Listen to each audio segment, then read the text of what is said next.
Atlanta News First was there as police brought injured officers to Grady Hospital in Atlanta. Tonight, we've learned a total of 3 officers were hurt today, but they are expected to make full recoveries. Police formally identified the 4 people killed today.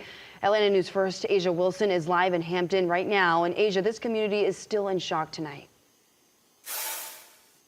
Yeah, Tori, they're hurting, they're grieving. I spoke to one person who says the Dogwood Lakes community has about 45 homes in it, and nearly everyone knows each other, many of them very close. But some say they're even more concerned that the suspect lived here, adding that it could have been them too. The last 36 hours have been very sad and surreal for this community.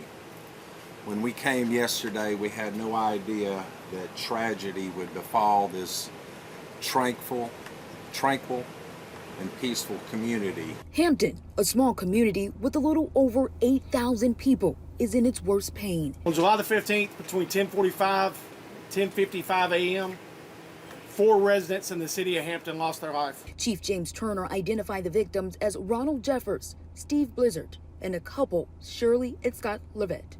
The pair lives right behind Roy Hendricks, who trembled at the sight of Saturday's active scene. People behind me, somebody here got shot. I don't know these people here, but I do know there's a family here. I know there's a couple of kids, I believe, or either grandkids or their kids, but they've always been nice, you know, but I'm just beside myself right now. I just don't know what to think.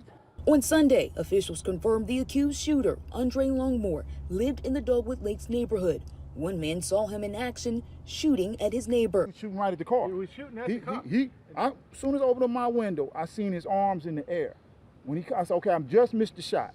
When he came back down, he focused again. It's evident that residents are not the only ones grieving. It's about the victims of this tragic event.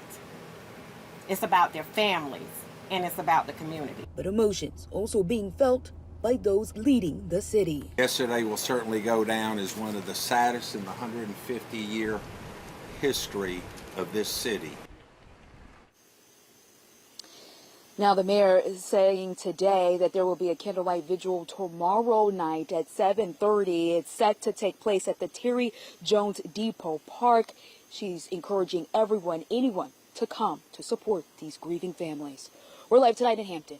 Asia Wilson, Atlanta News First. Asia, excellent reporting out there. Thank you for that report. Well, today I also spoke with the suspect's aunt by phone, who says her nephew served in the military and had mental health issues. We are working to confirm those details.